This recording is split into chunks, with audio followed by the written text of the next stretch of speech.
Voter লিস্টে নাম নেই, কিন্তু এসেছে প্রিসাইডিং অফিসারের চিঠি। চরম হয়রানির শিকার রানাঘাটের শিক্ষিকা।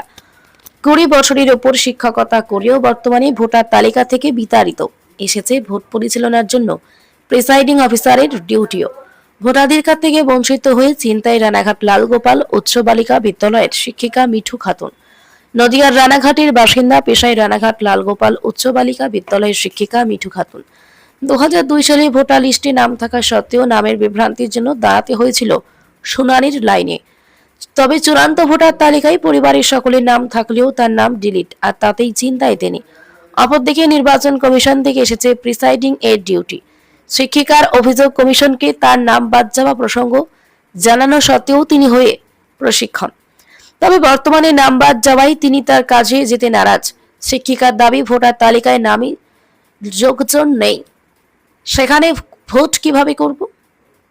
অপরদিকে শুনানিতে প্রয়োজনীয় সকল নথিপত্র, পাসপোর্ট জমা দিয়েও আজ ভোটাধিকার থেকে বঞ্চিত তিনি।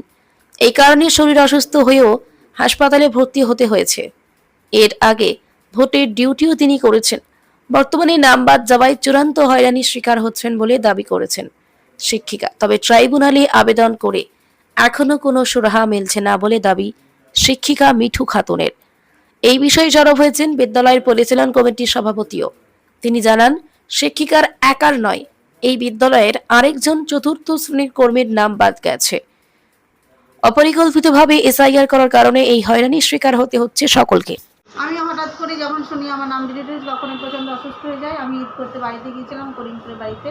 ওখানে গিয়ে অসুস্থ ডিহাইড্রেশন হয়ে আমার হসপিটালাইজড হতে হয়েছে। সেখানে আমাকে অনেক 4-5 বোতল স্যালাইন টানতে হয়েছে। তারপরে আমাকে ওরা সন্ধ্যার দিকে ছেড়ে দিকে, কিন্তু আমাকে 4-5 দিন একদম খাওয়া দাওয়া ছেড়ে, মানে খেতেই পারিনি, অসুস্থ হয়ে এতটাই পড়েছি। কতদিন অসুস্থ ছিল? হসপিটালে আমি একদিনই ছিলাম। সেটা কি এই নাম না চলে যাওয়ার কারণে? হ্যাঁ, নাম যাওয়ার কারণেই হয়েছে।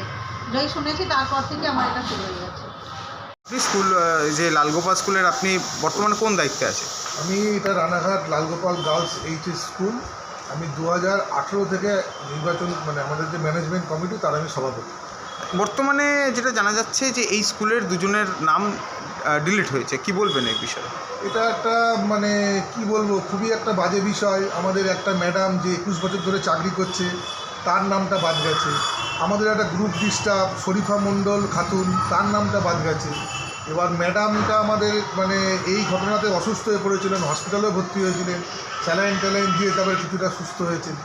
এটা একটা খুব চিন্তার বিষয়। উনি 21 বছর চাকরি করছেন, কত ভোটের ডিউটি করেছেন, ওনার নামই বাদ চলে গেছে। আরেকটা প্রশ্ন রাখবো যে ওনার তো শুনছি উনি অভিযোগ করছেন যে ওনাকে ভোটের ডিউটিও দেওয়া হয়েছে। হ্যাঁ, ভোটের ডিউটি দেওয়া হয়েছে। উনি প্রথমে ট্রেনিংয়েও গেছিলেন, তারপরে যখন ওনার যখন ডিউটি হওয়ার পরে উনি তখন জানিয়েছেন যে আমাদের ভোটের নাম নেই, তো আমি ডিউটি করে কি করব। তখন ওখান থেকে বলেছে নাকি ঠিক আছে, তাহলে আপনার নাম কেটে দিচ্ছে। সেটাই লিখিত জানিয়েছেন না? না, বাই টেলিফোনিক্যালি ডিসকাশন হয়েছে। ম্যাডামও বলেছে কথা, ওরা ওখান থেকে বলেছে ঠিক আছে, তাহলে আপনার নাম কেটে দিলাম। এই কোনো মানে লিখিত কোনো ডকুমেন্ট ম্যাডামের কাছে নেই। তাহলে এখন এটা কি মনে হচ্ছে হয়রানি হচ্ছে? উনি প্রচণ্ড হয়রানি হচ্ছেন। আমি ওনার সাথে পার্সোনালও কথা বলে দেখেছি, উনি খুব টেনশনে রয়েছেন ব্যাপারটা নিয়ে। কারণ এটা একটা নাগরিকত্বের প্রশ্ন। এটার জন্য আমরা সবাই খুব, স্কুলের তরফ থেকে আমরা সবাই খুব চিন্তিত। আপনারা কি চাইছেন? আমরা চাইছি যাতে ওনার নামটা উঠুক। হ্যাঁ, যদি কোনো কারোর কোনো ডকুমেন্টস না থাকে, সত্যিকারের কোনো প্রুফ না থাকে, তার নামটা বাদ দেওয়ার কাছে কোনো অসুবিধা নেই। কিন্তু ইনারা 21 বছর ধরে চাকরি করছেন সরকারি স্কুলে, এতবার ভোটের ডিউটি করেছেন, ইনারও এবারও ভোটের ডিউটি এসে, তা সত্ত্বেও ওনার নাম কী করে কাটা যায়? কি মনে হচ্ছে এটা কি মানে অপরিকল্পিতভাবে করা? এটা অবশ্যই অপরিকল্পিত। সঠিকভাবে হলে তো এত লোকের হয়রানি হতে হয় না। আপনারা কি ওনার পাশে থাকছেন? অবশ্যই আছে, অবশ্যই আছে। আপনার নাম? আমার নাম সুশান্ত সরকার।